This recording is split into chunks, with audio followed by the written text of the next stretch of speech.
Pound South campers. This is the Cleveland Browns Dog Pound South podcast, part of the Fanatical Elves Network, part of the Fans First Sports Network. Well, I tell you, that was very frustrating. And right now, the local media and Browns Twitter is calling for the head of Kevin Stefanski. Um, I'm not sure that he is entirely to blame for this loss. Um, yes, everybody's going to point to that last series run, run, pass. Now, if you have a rookie quarterback, he probably would have been better for him if the pass wasn't there. Instead of throwing it out of bounds, run, run. Clock keeps moving. So I'm putting that on Dylan Gabriel. I'm also putting it on the defense. I mean, your so-called elite Super Bowl caliber defense allowed an 80-yard drive in 3 minutes.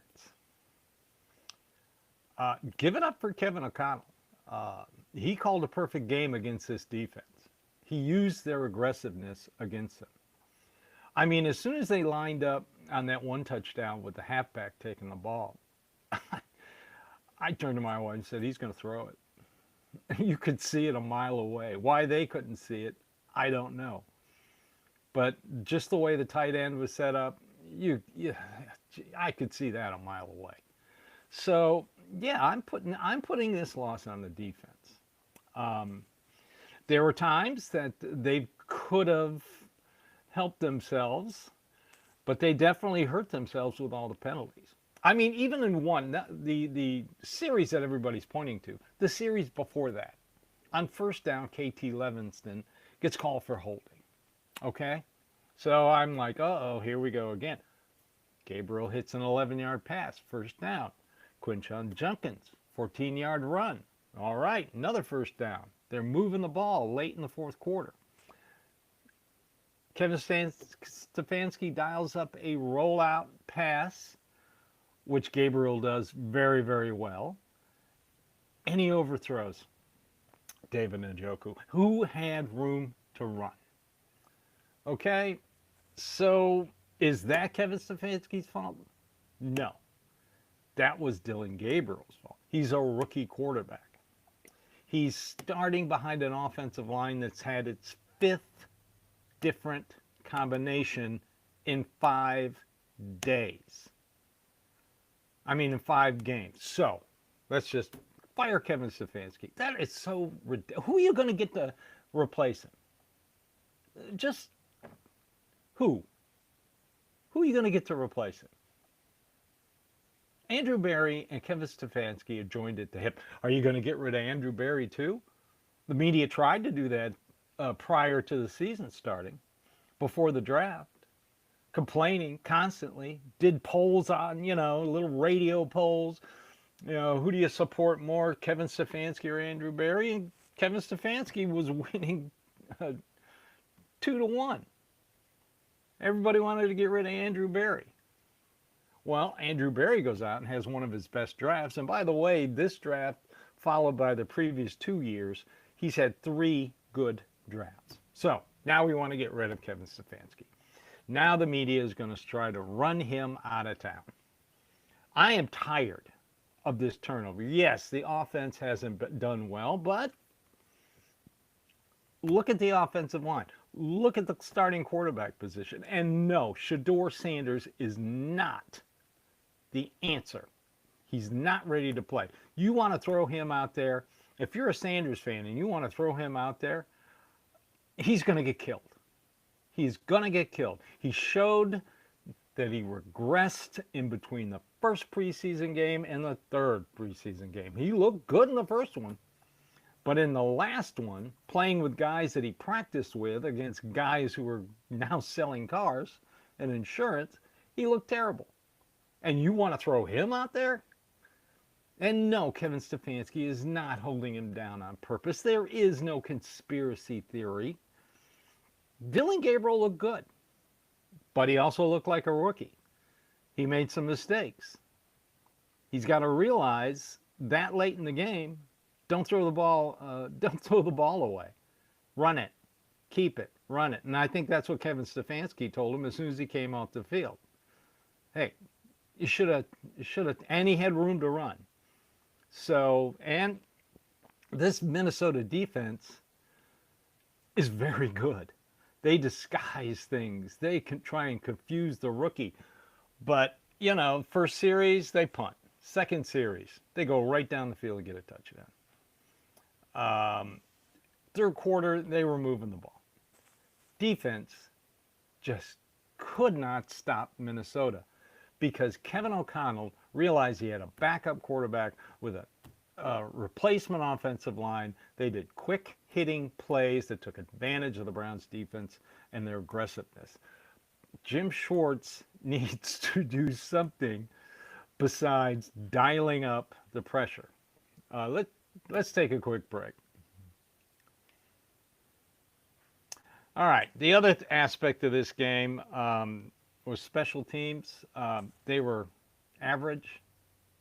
I'm sure Gage Larvadan will like to have that one punt he let bounce to the 1 yard line.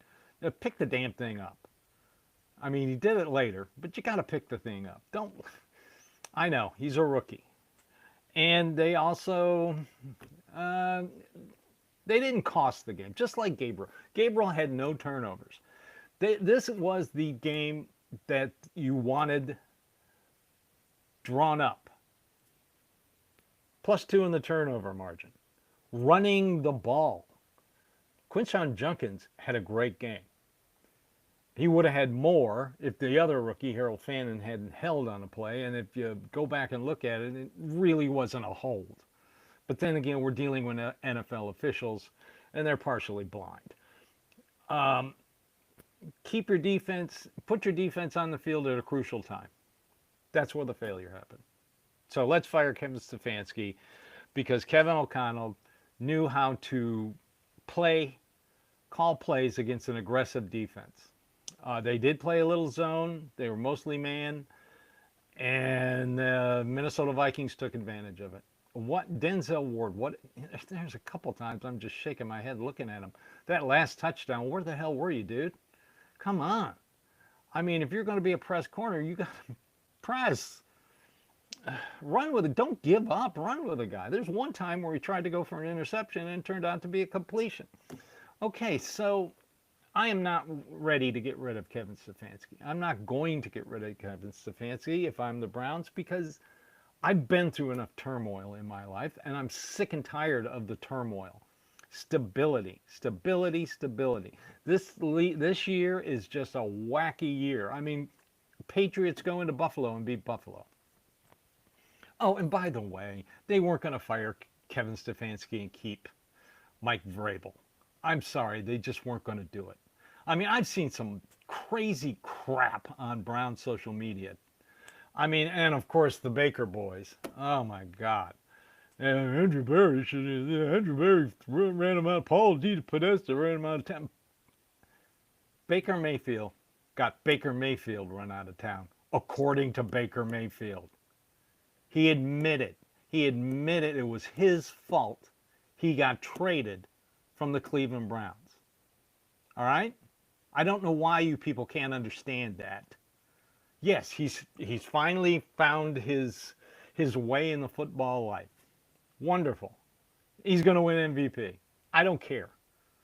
I really don't care. I am tired of hearing about Baker Mayfield.